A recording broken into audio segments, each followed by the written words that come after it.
Bonjour, je me présente, je suis Anas El Bousseri, je suis coach professeur de français à l'Institut d'aide scolaire d'Agadir. Alors je vais vous parler un peu de ce qu'on fait à l'Institut, la manière avec laquelle on travaille, comment on traite comment on cherche justement à susciter la motivation des élèves pour le cours. Alors, première étape, dès qu'il y a un nouvel élève, on essaie de repérer d'abord ses besoins, alors ses difficultés, ses lacunes. Par exemple, ça peut être des questions simples, questions-réponses, ça peut être des exercices diagnostiques. Donc l'essentiel de cette étape, c'est justement de préparer l'étape suivante, c'est celle de l'établissement du programme. Ça veut dire, en fonction de ce qu'on relève dans la première étape, difficultés, lacunes, besoins, on essaie d'établir un programme de la séance. Et ça se fait tous les jours. Ça veut dire, à chaque fois, il y a un programme pour la séance, et qui se fait sur le tas. Alors, ces objectifs concernent effectivement deux choses. Alors, c'est soit des compétences langagières ou des compétences méthodologiques. Alors, généralement, le cours de français se déroule en 4 phases. Première phase, c'est la dictée. C'est-à-dire, peu importe le cours, on commence par la dictée. C'est généralement un petit texte.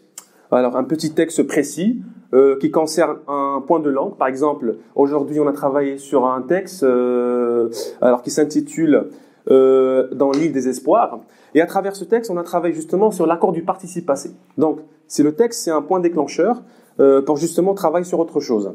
Alors, après la dictée, on fait l'étude de texte. Alors, on travaille sur le même texte à travers des questions très précises. On essaie de voir un peu comment les élèves lisent, comment ils comprennent le texte. Et en même temps, on essaie de susciter en permanence leur motivation pour le cours. Et troisième phase, c'est justement la langue. Alors, j'ai parlé tout à l'heure de l'accord du participe passé. Alors, par exemple, pour systématiser leurs acquis, je leur propose des exercices qui sont adaptés à leur niveau. Et à travers ces exercices, il essaie justement de de repérer justement leurs lacunes et justement d'aller de l'avant. Et après, on travaille sur la production écrite ou la production orale. Donc c'est la dernière étape du cours de français.